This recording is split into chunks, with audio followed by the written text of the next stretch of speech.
So hello everyone, कैसे हो आप सब। आई होप आप सब ठीक होंगे। आप कैसे हैं ये मुझे कमेंट में जरूर बताइएगा। चलिए स्टार्ट करते हैं। आज हम मेटल्स और नॉन मेटल्स का जो चैप्टर स्टार्ट था हमारा, उसकी एक पीडीएफ मैं पहले ही ऑलरेडी आपको कंप्लीट करवा चुका हूँ। एक वीडियो के अंदर हमने डिस्कस किया था कि किस तरीके से नॉन मेटल्स और मेटल्स की फिजिकल प्रॉपर्टी होती है। ठीक है, फिजिकल प्रॉपर्टी हमने डिस्कस की थी। फिर ऑक्सीजन गैस के साथ में किस तरीके से मेटल रिएक्ट करते हैं और क्या प्रोडक्शन होता है, ये हमने पिछली वीडियो में जाना था। अब हम स्टार्ट करते हैं यहाँ से मेटल्स और नॉन मेटल्स। ठीक है, इस चैप्टर के अंदर अब जो मेटल्स हैं वो वाटर के साथ रिएक्शन करके क्या प्रोड्यूस करते हैं, आइए उसे समझते हैं। तो चलिए शुरू करते हैं इस वीडियो को बेहतरीन से, इस चैप्टर को। हो जाइए तैयार मेरे साथ, उठाइए अपनी कॉपी पेन और चलिए।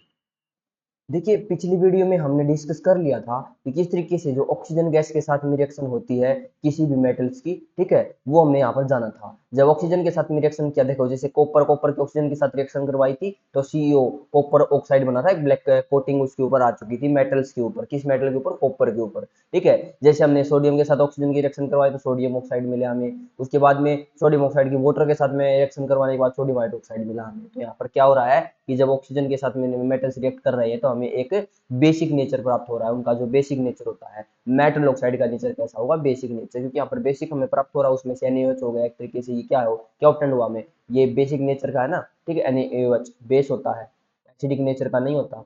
तो इसी तरीके से K2O, यहाँ पर देखें H2O के साथ रिएक्शन करवाने के बाद KOH बनाया है इसके अंदर भी। ठीक है, और एम्फोटेरिक ऑक्साइड्स मोस्ट इंपोर्टेंट था। क्या होते हैं एम्फोटेरिक ऑक्साइड? जैसे एल्यूमिनियम ऑक्साइड और यहाँ पर जिंक ऑक्साइड की बात करें तो एल्यूमिनियम ऑक्साइड और जिंक ऑक्साइड दोनों के दोनों एम्फोटेरिक नेचर के होते हैं। क्यों? क्योंकि ये बहुत acidic and basic nature show करते हैं। एसिड के साथ भी रिएक्शन करते हैं ये और बेस के साथ भी रिएक्शन करते हैं। ठीक है, दोनों के अंदर इस तरीके से रिएक्शन कंप्लीट करवाई जा रही है। अब हम स्टडी करने वाले हैं इसका सेकंड पार्ट के अंदर। फिर हमने ये भी देख लिया था कि किस तरीके से जो मेटल्स हैं उनकी रिएक्टिविटी किस तरीके से डिफरेंट डिफरेंट टाइप से होगी ऑक्सीजन के साथ में। कुछ मेटल्स से जनरली नॉर्मल ऑक्सीजन के साथ रिएक्शन कर लेते हैं, जैसे मेटल लाइक पोटेशियम हो गया, सोडियम हो गया, ये वेगोरसली रिएक्ट कर लेते हैं और आग पकड़ लेते हैं, फायर कैच कर लेते हैं। ठीक है, इसीलिए इनको कैरोसिन ऑयल में रखा जाता है। मैग्नीशियम हीट किया जाता है, बर्न हो जाता है, ब्राइट फ्लेम के साथ में बर्न करता है ये। ठीक है, जो मैग्नीशियम रिबन होता है, फर्स्ट चैप्टर में भी हमने इसके बारे में स्टडी कर लिया था। ठीक है, कॉपर जो है हीट किया जाता है तो not burn but form a black coating of copper oxide. Simple सी बात है, जो कॉपर है उसके ऊपर एक लेयर आ जाती है ना, कि जलता है ये ऑक्सीजन के साथ। ऑक्सीजन की प्रेजेंस में तांबा जो होता है कॉपर, वो जलता नहीं है जनरल तौर पर, उसके ऊपर ऑक्साइड की एक लेयर आ जाती है। ओके, उसके बाद अगर बात करें सिल्वर और गोल्ड की तो ये रिएक्शन ही नहीं करते ऑक्सीजन के साथ में जनरली। ठीक है, हाई टेम्परेचर पर रिएक्शन नहीं करते। सब मेटल जैसे मैग्नीशियम हो गया, एल्यूमिनियम हो गया, जिंक हो गया, लीड हो गया, एक्सेट्रा, ये ऑक्साइड लेयर अपने ऊपर जमाते विच प्रिवेंट्स फर्दर ऑक्सीडेशन। ये बताया था, जैसे वायर होते हैं। ठीक है, एल्यूमिनियम की वायर है, ठीक है, चांदी है, ये क्या कर रही है अपने ऊपर? मैग्नीशियम, एल्यूमिनियम, जिंक और लीड की बात कर रहा हूँ मैं। ठीक है, चांदी और सोना तो रिएक्शन ही नहीं करते। तो ये जो धातुएं हैं मैग्नीशियम, एल्यूमिनियम, जिंक और लीड, इनके ऊपर ना ऑक्सीजन की वजह से ऑक्साइड की एक लेयर जमा हो जाती है। लेयर इनको फर्दर जो ऑक्सीडेशन है उससे प्रोटेक्ट करती है, ताकि बाद में कोई कोरोजन ना हो इसके ऊपर। ठीक है, अपने आप को ये प्रोटेक्टिव लेयर जमा कर लेता है ये मेटल्स जो होते हैं ऑक्सीजन के साथ रिएक्शन करने के बाद। ठीक है, चलिए अब आज का टॉपिक समझते हैं, वो है रिएक्शन विद वाटर्स के साथ। ठीक है, मेटल किस तरीके से वाटर के साथ रिएक्शन करेंगे, क्या प्रोड्यूस करेंगे, आइए देखते हैं। Metal react with water to form metal oxides और metal hydroxide and hydrogen gas. ठीक है, जब भी मेटल जैसे सोडियम हो गया, H2O वाटर के साथ रिएक्शन करेंगे तो क्या बनेगा? Sodium hydroxide plus H2 gas यहाँ से रिलीज हो जाएगी। ठीक है, सोडियम हाइड्रोक्साइड इस तरीके से यहाँ पर बनेगा और H2 गैस रिलीज होगी। कब? जब सोडियम वाटर के साथ रिएक्शन करेगा। इसी तरीके से पोटेशियम जो है वो वाटर के साथ रिएक्शन करके क्या प्रोड्यूस करेगा? Potassium hydroxide plus H2 gas release होगी इसमें। तो हम क्या देख पा रहे हैं, जब भी कोई मेटल के वाटर के साथ रिएक्शन कर रहा है यहाँ पर तो वो हाइड्रोजन गैस प्रोड्यूस कर रहा है। ठीक है, ऐसे ही करके कैल्शियम जो होता है H2O के साथ में करके हाइड्रोजन गैस प्रोड्यूस करता है। उसके बाद एल्यूमिनियम भी वाटर के साथ करके हाइड्रोजन गैस प्रोड्यूस करता है। ठीक है, Al2O3 यहाँ पर मिलता हमें। ठीक है, सारे के सारे ये जो प्राप्त हो रही है क्या बेसिक नेचर के होते हैं। ठीक है, वाटर के साथ रिएक्शन कर रहे हैं, यहाँ पर ऑक्साइड्स प्राप्त हो रहे हैं हमें मेटल्स के, और हाइड्रोजन गैस यहाँ से रिलीज हो रही है। ठीक है, Fe के साथ भी इसी तरीके से। तो आप ये सारी रिएक्शन से नोट कर लो अच्छे से। ठीक है, चलिए आगे देखते हैं। अब जैसे हमने ऑक्सीजन के साथ देखा था कि किस तरीके से डिफरेंट डिफरेंट मेटल से रिएक्शन करते हैं डिफरेंट डिफरेंट तरीके से ऑक्सीजन के साथ में, और कुछ करते ही नहीं थे जैसे गोल्ड सिल्वर। उसी टाइप से यहाँ देखते हैं कि पानी के साथ भी क्या होता है, वाटर के साथ किस किस तरीके से रिएक्शन करते हैं ये सभी मेटल्स। तो चलिए देखते हैं। देखो, the reactivity of different metal with water is different. जो रिएक्टिविटी है वो डिफरेंट होगी डिफरेंट मेटल की वाटर के साथ में। किस तरीके से, अब समझो, जैसे सोडियम और पोटेशियम तो वही ज्यादातर रिएक्टिव मेटल होते हैं ना, तो ये उसी के साथ भी रिएक्ट करेंगे violently with cold water, violently करेंगे एकदम से जबरदस्त। जैसे आप कभी सोडियम मिले आपको कहीं, तो उसको जैसे पानी फेंको तो ब्लास्ट हो जाएगा एकदम से। तो वो क्या हो रहा है, जो सोडियम है वो हाइड्रोक्साइड और हाइड्रोजन गैस प्रोड्यूस करता है और जल्दी से आग पकड़ लेता है, उसके अंदर आग लग जाती है पानी में डालने पर। ऑक्सीजन के साथ भी और पानी के साथ भी अच्छे से रिएक्शन करता है सोडियम और potassium. That is the reason कि इनको रखा जाता है किसमें, केरोसिन ऑयल में। ओके। कैल्शियम जो है वो रिएक्ट करता है less violently with water form calcium hydroxide. जो सफेदी होती है चूना, हमने बताया सी होता था कैल्शियम ऑक्साइड, जब उसको पानी में मिलाते थे कैल्शियम हाइड्रोक्साइड मिला था हमें, तो वहां क्या हो रहा है, उसमें भी हीट प्रोड्यूस हो रही है एक तरीके से, लेकिन इतनी अमाउंट में नहीं हो रही कि उसमें आग लग जाएगी। ओके, तो ये थोड़ा सा उसमें इसमें डिफरेंट होता है। पोटेशियम और सोडियम हालांकि ज्यादा हाईली रिएक्टिव है, जबकि कैल्शियम जो है वो भी पानी के साथ जनरली कोल्ड वाटर के साथ रिएक्शन कर लेता है, बट इस तरीके से हीट प्रोड्यूस नहीं होती कि उसमें आग कंप्लीट, ठीक, आग लग सके। Magnesium react only with hot water to form magnesium hydroxide. Magnesium जो होता है वो सिर्फ गर्म पानी के साथ ही रिएक्शन करेगा और हाइड्रोक्साइड प्रोड्यूस करेगा, ठीक है, जनरल तौर पर हाइड्रोजन गैस तो प्रोड्यूस होगी ही इसके अंदर। मेटल जैसे एल्यूमिनियम हो गया, आयरन हो गया, जिंक हो गया, ये स्टीम के साथ रिएक्शन करते हैं। अब देखो वही बात होगी, जैसे पानी अभी पीछे देखा था हमने, जैसे आयरन था, आयरन है ना, पानी के साथ रिएक्शन क्यों हाइड्रोजन गैस प्रोड्यूस करती। अरे इतना आसान होता तो फिर जनरली तौर पर तो पानी तो गिरता रहता है ना, बारिश आती है जो भी है, गेट होते हैं और बहुत सारी चीजें घर पर होती है जो जनरली तौर पर मेटल्स की बनी होती है, जिसमें से जनरली हम यूज करते हैं लोहे का। अब लोहे के ऊपर अगर ऐसे डल के अगर हाइड्रोजन गैस निकलेगी तो कैसे काम चलेगा, वो स्टीम के साथ रिएक्शन करते हैं, ठीक है। जैसे कौन कौन, एल्यूमिनियम, आयरन, जिंक, ये सारे के सारे जो मेटल्स होते हैं एल्यूमिनियम आयरन जिंक, ये स्टीम के साथ में रिएक्शन करते हैं और तब हाइड्रोजन गैस प्रोड्यूस करते हैं मेटल ऑक्साइड के साथ।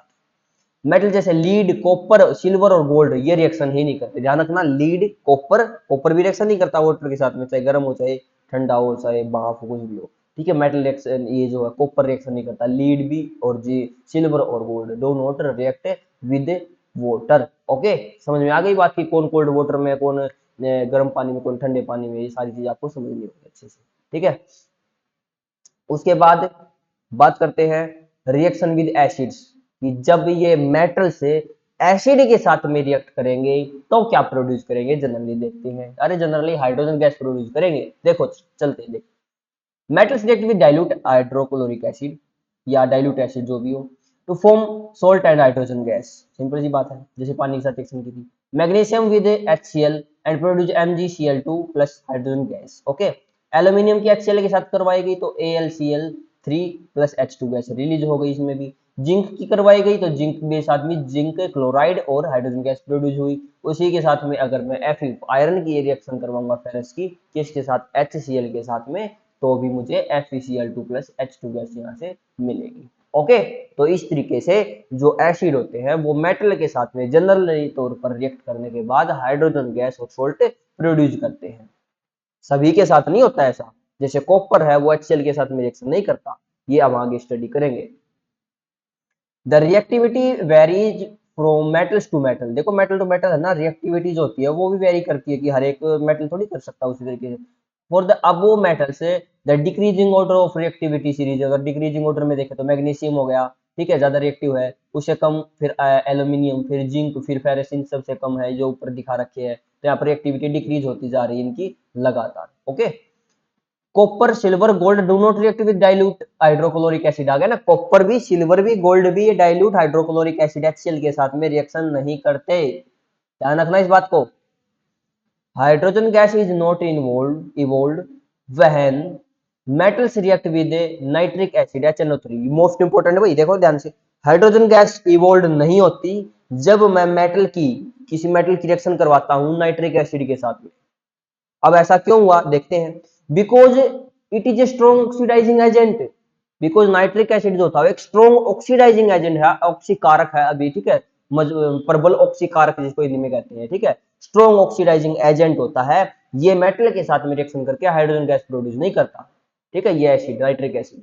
बट कुछ एक होते हैं बताएंगे, जैसे because it is a strong oxidising agent, H2 gas produce होता है, ठीक है, produce to water if and it itself reduce to oxides of nitrogen, ठीक है, नाइट्रोजन ऑक्साइड की फॉर्म में कन्वर्ट करते हैं। सिंपल सी बात ये है इसके अंदर, ये स्ट्रॉन्ग ऑक्सीडाइजिंग एजेंट है और ये खुद ही ऑक्सीडाइज हो जाता है हाइड्रोजन गैस वाटर के अंदर, ठीक है, प्रोड्यूस कर देता है। NO3 हो गया ना, सिंपल सी बात है, नाइट्रोजन गैस को अलग कर देता है।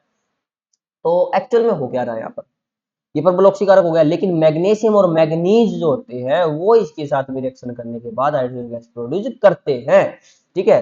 तो जनरली तो नीचे देखा है, जैसे कॉपर के साथ में HNO3 की करवाई तो क्या हुआ, कॉपर नाइट्रेट, तो उसके साथ में वाटर और NO2 गैस बाहर निकल गई ना, तो यहाँ पर हाइड्रोजन गैस रिलीज नहीं हुई है, रिएक्शन तो की है, रिएक्शन तो की है, बट हाइड्रोजन गैस रिलीज नहीं हो पाई, क्योंकि आप देख पा रहे हो कि H2O के फॉर्म में वाटर बाहर निकलेगा, उसके अंदर से हाइड्रोजन गैस बाहर नहीं हो पाई, ठीक है। इस तरीके से रिएक्शन कंप्लीट होती है, बट मैग्नीशियम और मैग्नीज इसके साथ में रिएक्शन करके हाइड्रोजन गैस प्रोड्यूस करते हैं, वो एक्सेप्शंस आपको याद रखने होंगे जरूरी से जरूरी।